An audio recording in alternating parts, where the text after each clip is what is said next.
नमस्कार दोस्तों, राधे राधे। आपका स्वागत है आपके अपने YouTube चैनल प्रतिभा की कहानी पर। दोस्तों, भगवान श्री कृष्ण कहते हैं कि ये दो बातें अगर मनुष्य समझ जाए तो औलाद पर आई मृत्यु भी टल जाएगी। एक बार की बात है, नारद भगवान नारायण का जाप करते हुए भगवान श्री कृष्ण के पास द्वारका पहुँचे। नारद भगवान श्री कृष्ण को प्रणाम करते हैं और कहने लगे, प्रभु, मेरे मन में एक प्रश्न उठ रहा था। इसी प्रश्न का उत्तर जानने के लिए मैं यहाँ पर आया हुआ हूँ। तब भगवान श्री कृष्ण ने कहा, नारद, आपके मन में जो भी प्रश्न है निसंकोच होकर पूछो। आपके प्रश्नों का उत्तर हम अवश्य देंगे। तब नारद कहने लगे, प्रभु, वह कौन सी दो बातें हैं जो मनुष्य समझ जाए तो औलाद पर आई हुई मृत्यु भी टल सकती है। तब भगवान श्री कृष्ण ने कहा, नारद, इस प्रश्न का उत्तर जानने के लिए तुम्हें इस कथा को सुनना होगा, जिसको सुनने के बाद आपको आपके सभी प्रश्नों के उत्तर स्वयं ही मिल जाएंगे। भगवान श्री कृष्ण कहने लगे, नारद, प्राचीन काल की बात है। एक काशी नाम की प्रसिद्ध नगरी थी। उस काशी नगरी में प्रताप सिंह नाम का राजा हुआ करता था। राजा प्रताप सिंह बहुत ही धार्मिक व्यक्ति थे। उस राजा की बड़ी ही पतिव्रता और संस्कारी रानी थी। दोनों पति पत्नी भगवान भोलेनाथ के बहुत बड़े भक्त थे। भगवान शिव की आराधना करने के लिए मंदिर में जाना उनका प्रतिदिन का काम था। राजा धर्मपूर्वक अपने राज्य संचालन कर रहा था। राजा के राज्य में कोई भी व्यक्ति दुखी नहीं था। समस्त जनता सुख और वैभव से संपन्न थी। चारों तरफ खुशियां ही खुशियां थीं। परंतु राजा के यहाँ कोई संतान पैदा न हुई। राजा की आयु ढल चुकी थी, लेकिन उनके घर में अभी भी कोई बालक पैदा नहीं हुआ था। एक दिन की बात है, सुबह सुबह महाराज भगवान शिव की पूजा करने के लिए एक रास्ते से गुजर रहे थे और उधर से एक झाड़ू वाली रास्ते में झाड़ू लगा रही थी। जब वह स्त्री राजा को आते हुए देखी तो वह स्त्री अपने स्थान पर मुँह फेर कर खड़ी हो गई। उसका ऐसा व्यवहार देखकर राजा को अच्छा नहीं लगा। महाराज उस समय तो भगवान शिव की पूजा करने मंदिर जा रहे थे, इसलिए उनसे कुछ भी नहीं कहा गया। लेकिन जब वह राज दरबार में पहुँचे तो एक सैनिक को बुलाकर कहा कि तुम जाओ और उस झाड़ू लगाने वाली को बुलाकर ले आओ। वह सैनिक उस झाड़ू लगाने वाली के घर पहुँचा, जिसने महाराज को देखकर मुंह फेर लिया था। सैनिक ने उसे कहा कि तुम्हें राजा साहब ने राज दरबार में बुलाया है। वह झाड़ू लगाने वाली मन में विचार करने लगी कि महाराज का आदेश है, ना तो नहीं कर सकते हैं, इसीलिए चलना ही पड़ेगा। वह झाड़ू लगाने वाली स्त्री उस सैनिक के साथ राजा के दरबार के लिए चल दी और कुछ ही समय के बाद महाराज के दरबार में वह जाकर खड़ी हो गई और राजा को प्रणाम किया। महाराज कहने लगे कि आप मुझे एक बात बताओ। आज प्रातःकाल जब मैं भगवान शिव के मंदिर के लिए जा रहा था तो मुझे देखकर तुमने अपना मुंह क्यों फेर लिया था? तब वह महिला कहने लगी, महाराज, आप भले ही मुझे मृत्युदंड दे दो तो भी मुझे कोई ऐतराज नहीं है, परंतु मैं सत्य ही बोलूँगी। महाराज, आपके यहाँ तो सभी विद्वान और श्रेष्ठ मंत्री विराजमान हैं। अगर मैं गलत बोलूँ तो आप इनसे पूछ लेना। सुबह सुबह आपका कोई मुँह देख ले तो उसका पूरा दिन खराब हो जाता है, क्योंकि आप संतानहीन हैं। राजा हो इसलिए मैंने आपको देख करके अपना मुंह फेर लिया था। राजा प्रताप सिंह इस बात को सुन करके बड़े अचंभित हुए। मन में विचार करने लगे कि यह स्त्री तो बिल्कुल सही कह रही है। यदि किसी नगर का राजा पुत्रहीन है तो वास्तव में यह अच्छा नहीं है। राजा ने उस झाड़ू वाली को उसके घर भेज दिया और मन में विचार करने लगा कि अब तो मुझे भगवान शिव के लिए पुत्र प्राप्ति यज्ञ करना चाहिए। ऐसा विचार करके राजा अपने महलों में वापस लौट आए और अपनी रानी से कहने लगे कि रानी साहिबा, हमारे नगर के लोगों को हमारा मुंह देखने से बहुत तकलीफ होती है, क्योंकि हम संतानहीन हैं। हमारी कोई संतान नहीं है, ना कोई वंश है। चलिए भगवान शिव के दरबार में चलते हैं और भगवान भोलेनाथ से आराधना करेंगे कि वह हमें भी एक पुत्र प्रदान करें। यही विचार करके राजा और रानी दोनों भगवान शिव के मंदिर में जा पहुँचे और वहां जाकर उन्होंने पुत्र प्राप्ति यज्ञ का आयोजन किया। अब राजा रानी के पुत्र प्राप्ति यज्ञ करने पर भी उन्हें संतान उत्पन्न नहीं हुई। अब राजा का पुत्र प्राप्ति यज्ञ भी निष्फल हो गया था। इधर यज्ञ कराने वाला पंडित था, वह भी यह जानकर बड़ा ही चिंतित हुआ कि आजकल मैंने जितने भी यज्ञ कराए हैं, कोई भी यज्ञ निष्फल नहीं हुआ है। लगता है राजा का भाग्य ही खोटा है। राजा के भाग्य में भगवान ने कोई संतान लिखी ही नहीं है, इसीलिए तो पुत्र प्राप्ति यज्ञ निष्फल हो गया है। राजा प्रताप सिंह भी बड़ा धैर्यवान था। इस बात से राजा बिल्कुल भी विचलित नहीं हुआ। राजा बड़ा ही धैर्य धारण करने वाला व्यक्ति था। उसने भगवान शिव की तपस्या करने का निश्चय किया। अपने मंत्री से कहा, मंत्री तुम राज्य का संचालन करो, मैं भगवान शिव की आराधना करूंगा। ऐसा निश्चय करके हर राजा भगवान शिव के मंदिर में बैठकर उनकी तपस्या करने लगा और इसी तरीके से धीरे धीरे तपस्या करते हुए राजा को लगभग 1 साल गुजर गए।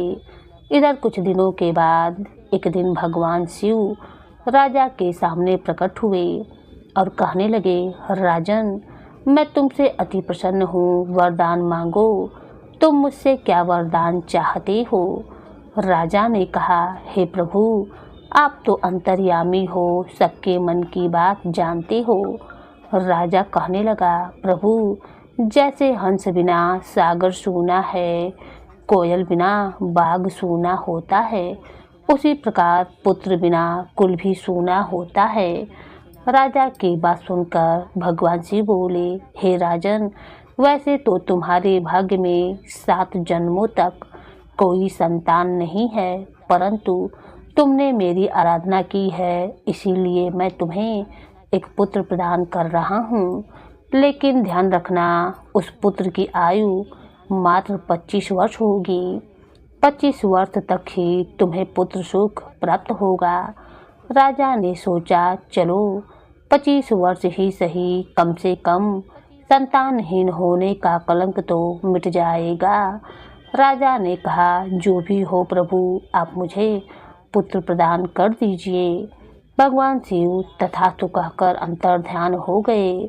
इधर राजा मंदिर से भगवान शिव का वरदान लेने के बाद वापस अपने महल में लौट आया और यह शुभ समाचार अपने राजपुरोहित और महारानी को सुना दिया कि भगवान शिव ने मुझे वरदान दे दिया है। अब हमारे घर में बहुत जल्द ही पुत्र प्राप्त हो जाएगा। अब धीरे धीरे समय व्यतीत हुआ और भगवान शिव के वरदान स्वरूप और रानी गर्भवती हो गई। यह देखकर समस्त प्रजा में खुशी की लहर दौड़ गई। राजा बहुत प्रसन्न हुआ। समय के अनुसार भगवान शिव के आशीर्वाद से राजा के यहाँ पुत्र का जन्म हुआ। यह देखकर राजा और रानी बड़े ही प्रसन्न हुए। संपूर्ण काशी नगरी में उत्सव मनाया गया कि महाराज के यहाँ पुत्र का जन्म हुआ है।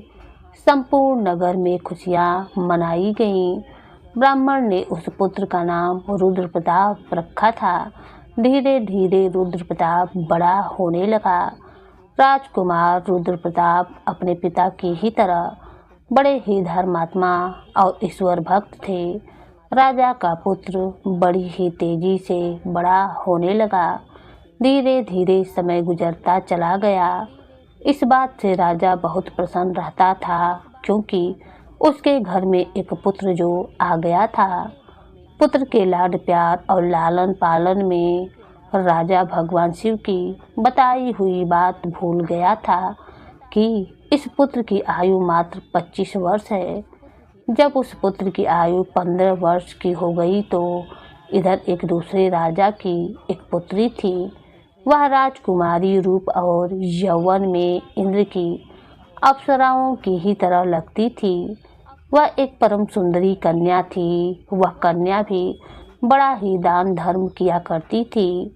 बचपन से ही उसे अपने माँ बाप द्वारा धर्म कर्म करने के संस्कार मिले हुए थे। वह प्रत्येक जीव पर दया रखती थी। सवेरे उठकर सबसे पहले पक्षियों को दाना चुगाया करती थी और अपने द्वार पर आए हुए किसी भी अतिथि और साधु को खाली हाथ नहीं लौटाती थी। वह हर भूखे को भोजन कराती थी। वह कन्या भी इधर धीरे धीरे बड़ी हो रही थी। जब उस राजा ने राजा प्रताप सिंह के पुत्र रुद्र प्रताप सिंह के बारे में सुना कि महाराज प्रताप सिंह का एक बड़ा धर्मात्मा और तेजस्वी पुत्र है, तो उस राजा ने अपनी कन्या का रिश्ता हर राजा प्रताप सिंह के यहाँ भिजवा दिया। उधर राजा प्रताप सिंह के मन में विचार आया कि मेरे पुत्र की आयु तो 25 वर्ष है, मुझे इसका विवाह कर लेना चाहिए और इसके यहाँ कोई पुत्र पैदा हो जाएगा तो मेरा भी वंश आगे बढ़ जाएगा। ऐसा सोच विचार करके राजा ने अपने राजकुमार का रिश्ता उस राजकुमारी से तय कर दिया और कुछ ही समय में ही उस राजकुमारी का राजकुमार रुद्र प्रताप के साथ विवाह भी हो गया। राजकुमारी बहुत ही प्रतिव्रता स्त्री थी। उसका एक नियम यह भी था कि वह भोजन तब ग्रहण नहीं करती थी जब तक वह किसी भूखे को भोजन नहीं करा देती थी। इधर राजा प्रताप सिंह को लगने लगा था कि उसके पुत्र की मृत्यु का समय अब नजदीक ही आ रहा है। उसकी 25 वर्ष की आयु पूरी होने वाली थी। राजा तो पहले से ही जानता था क्योंकि भगवान शिव ने उसे सब कुछ बता दिया था कि आपके पुत्र की आयु मात्र 25 वर्ष ही होगी। राजा ने यह बात किसी को नहीं बताई थी। धीरे धीरे राजा की चिंता बढ़ती जा रही थी। जैसे जैसे राजकुमार की उम्र बढ़ रही थी वैसे वैसे राजा की चिंता भी बढ़ रही थी। धीरे धीरे जब राजकुमार की आयु में मात्र 4 दिन शेष रह गए तो राजा सोचने लगा कि अब मैं क्या करूं? मेरा पुत्र तो 4 दिन के बाद मृत्यु को प्राप्त हो जाएगा। इसी चिंता की वजह से वह बीमार पड़ गया। वह पुत्र की मृत्यु की बात सबको बताकर उन्हें भी चिंता में नहीं डालना चाहता था। अब तो राजा ने भोजन करना भी छोड़ दिया। इधर जब वह दिन आ गया जिस दिन उनके पुत्र की मृत्यु होने वाली थी, उस दिन राजा सुबह से ही भगवान शिव के ध्यान में डूब गया और कहने लगा, हे प्रभु, पुत्र के जाने के दुख को सहन करने की मुझ में शक्ति प्रदान करें। विधि के लिखे को तो कोई नहीं बदल सकता है। जो होना है वो तो होकर ही रहेगा।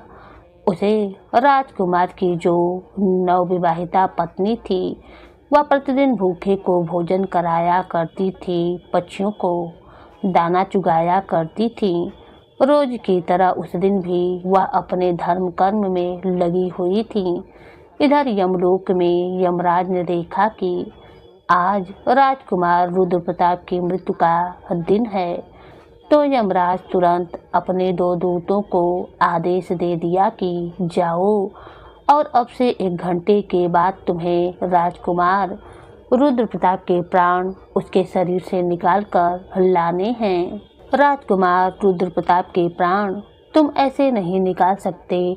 इसके लिए तुम्हें एक सर्प के पास जाकर और उसे राजकुमार की मृत्यु के लिए प्रेरित करना होगा, क्योंकि उस राजकुमार की मृत्यु सर्प के डसने से ही होगी। कोई सर्प उसे डसेगा तभी हम उसके प्राण हर सकते हैं। यमराज ने अपने दोनों दूतों से कहा कि जाओ, शीघ्रता करो और 1 घंटे के अंदर ही उसके प्राणों को लेकर आना है। यमराज की आज्ञा पाते ही 2 यमदूत राजकुमार रुद्र प्रताप के प्राण लेने के लिए चल दिए और इधर यमराज की माया से प्रेरित होकर एक सर्प मन में विचार करने लगा कि आज मुझे राजमहल में प्रवेश करना चाहिए और राजमहल में मुझे घूमकर देखना चाहिए कि कैसा राजमहल होता है। अब तो उस सर्प ने महल में प्रवेश कर लिया। वह सब जगह घूमता घूमता चला जा रहा था। अब वह सर्प तो यमराज की माया से प्रेरित था, इसीलिए घूमता हुआ वह राजकुमार के बेड पर पहुंच गया, जहां राजकुमार लेटा हुआ था। वहां जाकर राजकुमार के बिस्तर के पास बैठ गया। यमराज के दोनों दूत राजमहल के द्वार पर खड़े हो गए और समय पूरा होने का इंतजार करने लगे। सोचते थे कि 1 घंटे का समय कब होगा, कब यह नाग उस राजकुमार को डसेगा, तब हम उसके प्राणों को लेकर यमलोक जाएंगे। इस प्रकार यमदूत विचार कर रहे थे।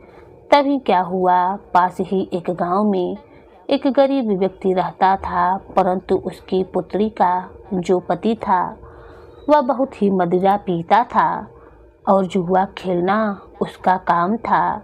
इसीलिए वह उस गरीब दंपति की पुत्री को हमेशा परेशान किया करता था, उसे घर से निकालना चाहता था। उस गरीब दंपति की पुत्री वहाँ अपने पति के साथ कुछ समय तक रहती रही। इसके बाद वह गर्भ धारण कर गई और एक दिन वह अपने पति की मारपीट से तंग आकर अपने पिता के घर चली आई। उस लड़की का पिता भी बेचारा भीख मांगकर खाता था, भीख मांगता था और तीनों प्राणियों का पेट पालन करता था। इधर जब उस लड़की का 9वां माह का समय पूरा हुआ तो उसकी पुत्री ने एक पुत्र को जन्म दिया और पुत्र को जन्म देने के बाद उसे बहुत तेज से भूख लगी और भोजन की आवश्यकता पड़ी, क्योंकि जो प्रसव काल की भूख होती है वह बहुत तेज होती है। अब वह अपने पिता से भोजन मांगने लगी। वह बेचारा गरीब ब्राह्मण भोजन लेने के लिए आसपास के गांवों में चला गया, लेकिन उसके रोज रोज मांगने के कारण उसको लोग भीख भी नहीं देते थे और उस गरीब को कोई भी खाने को भोजन नहीं देता था। उधर उस लड़की की भूख उसे बहुत बेचैन करती जा रही थी, तो वह लड़की अपने पिता से कहने लगी, पिताजी, मैं भूख के मारे मरी जा रही हूँ। बिना भोजन के 3 दिन व्यतीत हो चुके हैं। तुम्हें कुछ भीख में मिला हो तो मुझे खाने को दे दो, नहीं तो मैं मेरे बच्चे को ही खा जाऊंगी। तब वह बुढ़ा आदमी कहने लगा, पुत्री, तुम इस पुत्र को मत खाना, मैं कोशिश करता हूँ। मैं अभी भोजन मांगने के लिए कहीं जाता हूँ, अगर कहीं से कुछ मिल जाता है तो मैं तुम्हें लाकर दे दूँगा। आज मैं काशी नगर में जाऊँगा, वहाँ के जो राजा हैं उनके द्वार पर जाकर उनसे कुछ मांगूँगा। यदि कुछ खाने को मिला तो मैं तुम्हें लाकर अवश्य दूँगा। ऐसा विचार करके वह बुढ़ा पिता भिक्षा के लिए चल दिया और इधर जो राजकुमार रुद्र प्रताप की पत्नी थी वह रोजाना गरीबों को भोजन करवाती थी।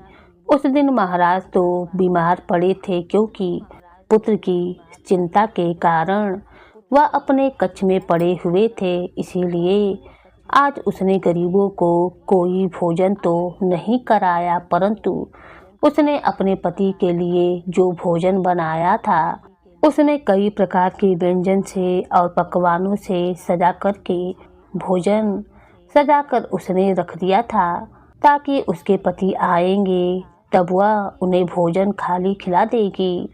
लेकिन इतने में वह बुढ़ा आदमी उसके द्वार पर पहुंच गया। इधर राजकुमार रुद्र प्रताप की पत्नी को द्वार पर खड़ा हुआ। वह वृद्ध आदमी दिखाई दिया और उस बुढ़े को देख करके उसे बहुत दया आ गई। बुढ़े आदमी ने उसकी तरफ देखा तो कहने लगा, बेटी, यदि मुझे इस समय कुछ भोजन मिल जाए तो तुम्हारा बड़ा ही एहसान होगा। रानी ने देखा कि यह कोई गरीब आदमी है और मुझसे भोजन मांग रहा है। यह भोजन तो मैंने अपने पति के लिए बनाया है। अगर यह भोजन मैं इसे दे दूंगी तो मेरा पति क्या खाएगा। फिर भी उसने सोचा कि मेरे पति तो अभी आए भी नहीं हैं, वह अपने बीमार पिता के पास बैठे हैं। तब तक मैं यह भोजन इस बेचारे गरीब व्यक्ति को दे देती हूँ। मेरे पति आ जाएंगे तो मैं उनके लिए और भोजन तैयार कर दूंगी। इतना सोचकर राजकुमारी ने जो भोजन अपने पति के लिए बनाकर रखा था, उन स्वादिष्ट व्यंजनों को उठाकर बुढ़े आदमी को दे दिया। बुढ़ा आदमी उस भोजन को लेकर चल पड़ा। वह बड़ी ही शीघ्रता से चलता हुआ और भोजन को लेकर के अपने घर आ पहुंचा, क्योंकि उसकी पुत्री 3 दिन से भूखी थी। और इधर हुआ क्या, जो राजा का पुत्र था, अपने पिता की देखभाल करने के बाद अपने कक्ष की ओर आने लगा। उसके महल के द्वार पर 2 यमदूत तैयार खड़े थे और वह नाग उनको डसने के लिए उसके बिस्तर पर बैठा हुआ था। उधर उस वृद्ध ने वह भोजन ले जाकर अपनी पुत्री को दे दिया। उधर राजकुमार रुद्र प्रताप का निर्धारित समय पूरा होने वाला था। यम के दूत बड़े ही उतावले हो रहे थे कि 1 घंटे का समय पूरा होने वाला है, उसमें कुछ ही क्षण बचे हुए हैं। साथ ही साथ उधर वह नाग गुस्से में बैठा हुआ था। उसके आने का इंतजार कर रहा था कि वह राजकुमार कब आवेगा और उसे मैं कब डस लूँगा। उधर उस बुढ़े आदमी ने भोजन ले जाकर अपनी बेटी को दे दिया। लड़की ने जब भोजन खाया तो पूछने लगी, पिताजी, यह भोजन आपको किसने दिया है। लड़की के पिता ने कहा, बेटी, यह भोजन यहाँ की महारानी ने दिया है। यहाँ के राजा की जो पुत्र वधू है, उसने मुझ पर दया करके यह स्वादिष्ट भोजन प्रदान किया है। भोजन देखकर लड़की की आत्मा से दुआएं निकलने लगीं। वह भगवान से प्रार्थना करने लगी और कहने लगी, हे भगवान, जिसने भी यह भोजन दिया है उसका सुहाग अमर हो जाए और वह सदैव सौभाग्यवती बनकर रहे। जैसे ही वह उस भोजन का निवाला अपने मुंह के अंदर ले गई, उसी समय उसकी आत्मा से आशीर्वाद निकला कि उसका पति अमर हो जाए। सच्ची आत्मा से निकला हुआ आशीर्वाद जरूर फलित होता है। अब इधर लड़की का आशीर्वाद भगवान के पास पहुंचा। देवों के देव महादेव के पास पहुंचा तो भगवान का सिंहासन हिल गया कि यह क्या हुआ, मेरा सिंहासन क्यों हिल रहा है। भगवान शिव मन में विचार करने लगे कि दुनिया में ऐसा क्या घटित होने वाला है। उन्होंने तुरंत नंदी को पास बुलाया और नंदी से कहा कि देख करके आओ, तीनों लोकों में ऐसा क्या घटित होने वाला है। नंदी ने जब देखा तो समझ में आ गया। उन्होंने जाकर भगवान शिव से कहा, हे प्रभु, एक विचित्र ही घटना घटित हो रही है। आपके आशीर्वाद से राजा प्रताप सिंह के पुत्र की मृत्यु का समय आ गया है। यमदूत दरवाजे पर खड़े हैं। नाग उसके बिस्तर में फन फैलाए बैठा हुआ है। राजकुमार सीढ़ियों पर चढ़कर ऊपर जा रहा है। जैसे ही वह अपने बिस्तर पर जाकर बैठेगा, नाग उसे डस लेगा और इधर वह उस बूढ़े गरीब आदमी की पुत्री राजकुमारी को आशीर्वाद दे रही है। उसकी आत्मा से आशीर्वाद निकल रहा है कि उसका सुहाग अमर हो जाए। भगवान, यह कैसा विचित्र संयोग है। एक तरफ मौत लेने को खड़ी है, एक तरफ आशीर्वाद उसकी लंबी उम्र की प्रार्थना कर रहा है। अब तो दान की शक्ति और मौत में टक्कर हो रही है। नंदी बोले, प्रभु अब क्या होगा? भगवान शिव बोले, जो विधाता ने निश्चित कर दिया है वही होगा। देखते रहिए, सब अच्छा ही होगा। राजकुमार पलंग की ओर बढ़ रहा था। यम के दूत तैयार खड़े हुए थे, देख रहे थे कि अब हमारा काम बन गया है। परंतु होनी को तो कुछ और ही मंजूर था। राजकुमार अपने बिस्तर पर जाकर बैठता है। उधर दान की शक्ति बीच में आकर खड़ी हो गई, जिसके कारण नाग बेहोश हो गया। उससे चला भी नहीं जा रहा था, उसमें आगे बढ़ने की शक्ति भी न थी। नाग सोचने लगा कि मैं तो इस राजकुमार को डसने आया था, परंतु मुझसे तो अब चला भी नहीं जा रहा है। यह सब क्या हो रहा है? यह सब उस आशीर्वाद का प्रभाव था जो उस भूखी लड़की ने दिया था। राजकुमार और नाग के बीच में आशीर्वाद आकर खड़ा हो गया था। राजकुमारी का दान मृत को आगे नहीं बढ़ने दे रहा था। यमदूत उस दान की शक्ति से कहने लगे कि तुम यहाँ से लौट जाओ, हमें हमारा काम करने दो, हम उसके प्राण लेकर ही जाएंगे। तो दान की शक्ति और उस लड़की का आशीर्वाद कहने लगा, ऐसा कभी होने नहीं देंगे। हमारे होते हुए तुम उनके प्राण का हरण नहीं कर सकते हो। अब तो यम के दूत वापस यमलोक को चले गए। दूतों ने जा कर के यमराज से कहा कि महाराज, यह कैसी विडंबना है। यमराज ने कहा, तुम लोग खाली कैसे हाथ लौट आए? तुम्हें तो राजकुमार रुद्र प्रताप के प्राण लेने भेजा था। तभी यमदूत कहने लगे, स्वामी, उसके प्राणों को लाने में दो बड़ी बाधाएं बीच में खड़ी हो जाती हैं। उनके आगे हमारा कोई जोर नहीं चल पाया। यमराज ने कहा, ऐसी कौन सी बाधाएं हैं जो मृत्यु के मार्ग में रोड़ा बन रही हैं? यमदूतों ने बताया, महाराज, एक तो दान की शक्ति है, दूसरी आशीर्वाद की शक्ति है। इतनी बात सुनकर यमराज बोले, मुझे लगता है तुम लोग बूढ़े हो गए हो। मैं जाकर स्वयं देखता हूँ कि कौन सी शक्ति राजकुमार के प्राण लाने से रुकती है। यमराज धरती पर उस राजकुमार के प्राण लेने के लिए आ पहुँचे। इधर भगवान शिव ने मन में सोचा कि अब मुझे इनमें समझौता कराना होगा। यमराज इसे जीत नहीं पाएंगे और अगर यमराज हार गए तो प्रकृति के नियमों का उल्लंघन होगा। यमराज जब वहां उपस्थित हुए तो वही भगवान शिव भी प्रकट हो गए। यमराज ने भगवान शिव को देख करके उनके चरणों में प्रणाम किया। भगवान यमराज से बोले, यमराज, तुम नहीं जानते, तुम्हारे विधान के अनुसार उसकी आयु पूर्ण हो चुकी है, परंतु आप मुझे यह बताएं कि क्या श्राप नहीं लगता? क्या आपने श्राप के कारण मृत्युलोक में जन्म नहीं लिया था?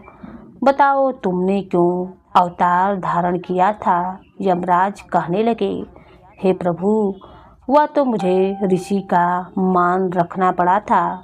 तो भगवान शिव ने कहा, जब तुम एक श्राप का मान रख सकते हो तो उसी तरीके से किसी की आत्मा से निकलने वाले आशीर्वाद का भी मान रख सकते हो।